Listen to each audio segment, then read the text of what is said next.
Bwana Yesu asifiwe sana, wapendwa wasikilizaji na watazamaji wangu.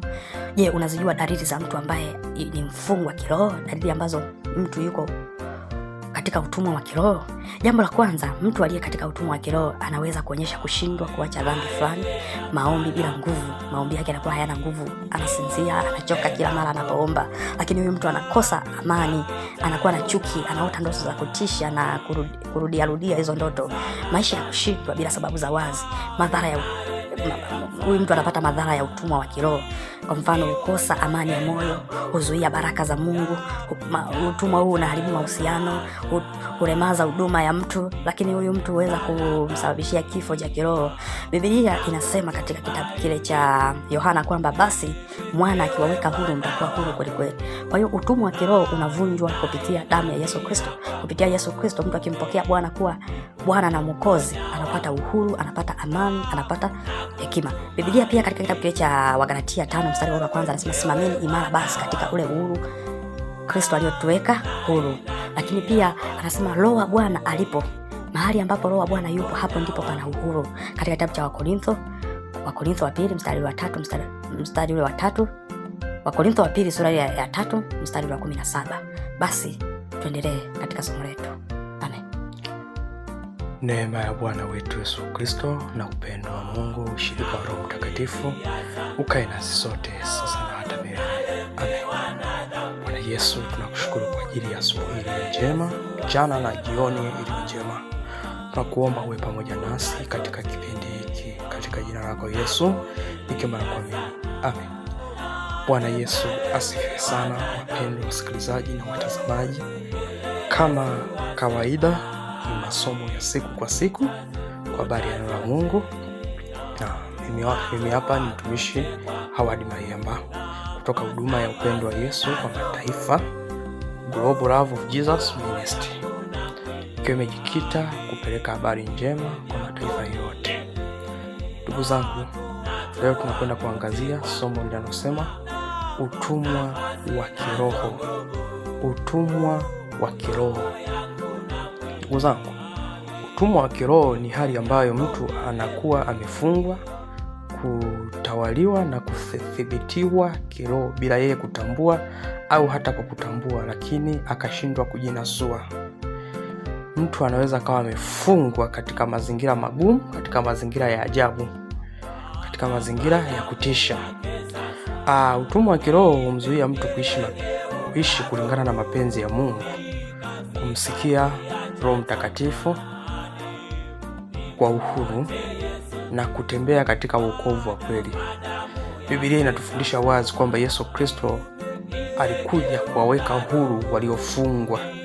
Katika kitabu kile cha Luka 4:18 na Mungu anasema kwamba nimekuja kuwaweka huru waliofungwa, kuwafungulia waliofungwa katika magereza. Nasema Roho wa Bwana yu juu yangu, amenipaka mafuta, amenituma nilete habari njema. Waliofungwa nimekuja kuwatangazia kufunguliwa kwao, nimekuja kutangaza mwaka mpya wa kanisa. Sasa unakuja kuona kwamba kumbe kuna utumwa wa kiroho ambao mara nyingi unawakuta hata ambao walikuwa kwenye wokovu, kuna baadhi ya mambo yakaachilia, wanaingia katika utumwa wa kiroho. Utumwa wa kiroho ni hali hii sasa. Utumwa wa kiroho ni hali ya kufungwa rohoni inayosababishwa na dhambi, nguvu za giza, mafundisho ya uongo, hofu, laana, nila za kimila au kutawaliwa na tamaa za mwili. Biblia inasema amini, amini nawaambia, kila atendaye dhambi ni mtumwa wa dhambi. Katika Yohana 8:34 mstari wa 34. Nasema amini, amini nawaambia, kila atendaye dhambi ni mtumwa wa dhambi. Hivyo si kila mtumwa wa kiroho yuko kwa wachawi au mapepo tu. Hata dhambi inayotawala maisha ya mtu mfanya awe mtumwa. Ndugu zangu, ziko aina kadha za utumwa. Leo tutaangazia aina 4 au 5 za utumwa. Utumwa wa kwanza ni utumwa wa dhambi. Huu ni utumwa unaosababishwa na kuishi katika dhambi bila toba ya kweli. Mfano, uzinzi na uasherati. Watu wengi wamefungwa katika kifungo hiki cha uzinzi na uasherati, wanashindwa kujinasua. Wengine wanatamani kutoka lakini wanashindwa. Lakini kuna ulevi katika utumwa wa dhambi. Kuna ulevi, wamefungwa katika kifungo cha ulevi. Lakini pia kuna utumwa wa kudumu katika wivu, chuki, hasira. Lakini pia kuna utumwa wa kujichua au punyeto. Vijana wanasema ni hali ile ambayo mtu anajiridhisha kimwili kwa kutumia vifaa artificial au mikono yake, kwa kujigusa sehemu nyeti zake mpaka anafikia mshindo. Biblia inasema ya kwamba kwa maana kila ambacho mtu ameshindwa nacho amekuwa mtumwa wake. Kwa maana kile ambacho mtu ameshindwa amekuwa mtumwa wake. Katika Petro wa pili mstari wa sura ile ya pili mstari wa 19. Lakini aina ya pili ya utumwa ni utumwa wa shetani na mapepo. Huu ni utumwa unatokana na ushirikina, uchawi, kuabudu sanamu, nadhiri na viapo vya giza kupitia mizimu au kafara za kimila. Shetani anawafunga watu katika miaka mingi. Soma katika ile Luka 13 mstari wa 16, utapata hii habari kwamba huu utumwa ni kwa namna gani unatenda kazi. Lakini pia kuna utumwa wa mila na laana za kizazi. Baadhi ya watu wamefungwa kwa sababu ya agano la mababu, tambiko za ukoo na mila zinazopingana na Kristo Yesu, au laana za maneno na matendo ya watu. Biblia inasema kwamba kila atendaye dhambi ni mtumwa. Lakini amesema ya kwamba chunga sana ulimi wako, maana kila unachokitamka huumba.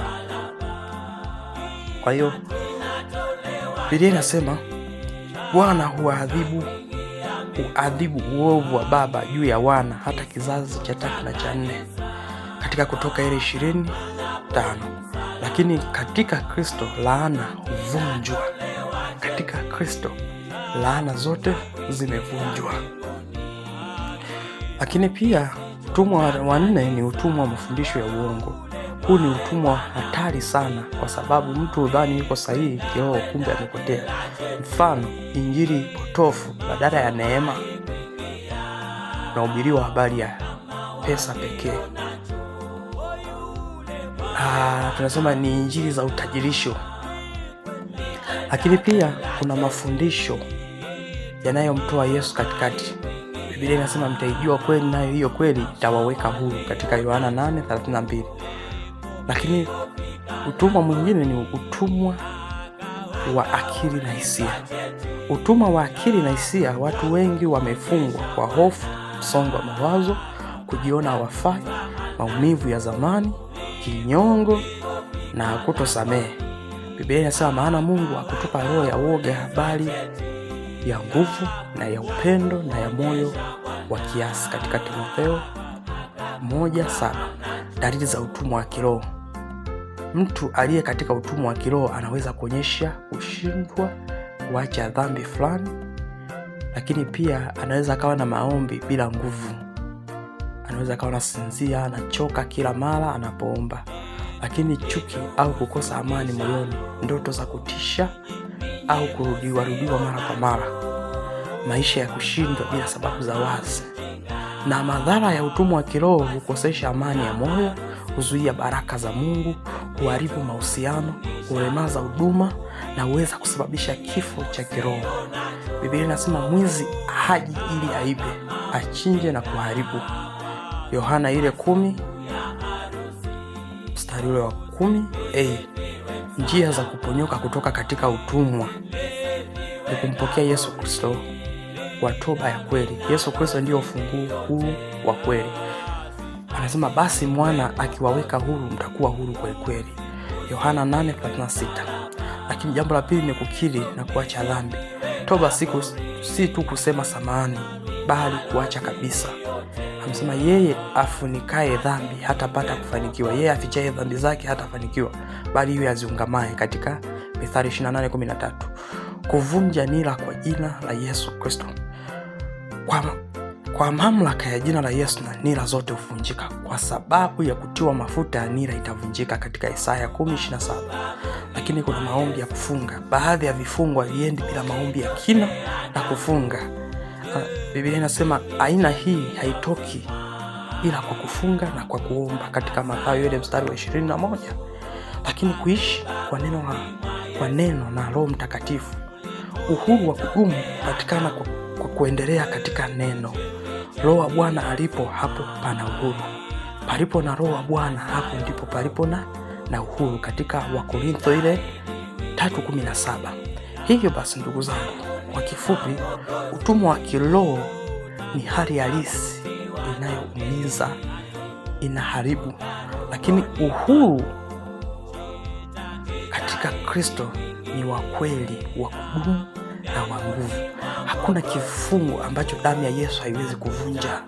Mungu anataka watu wake wawe huru na si wafungwa.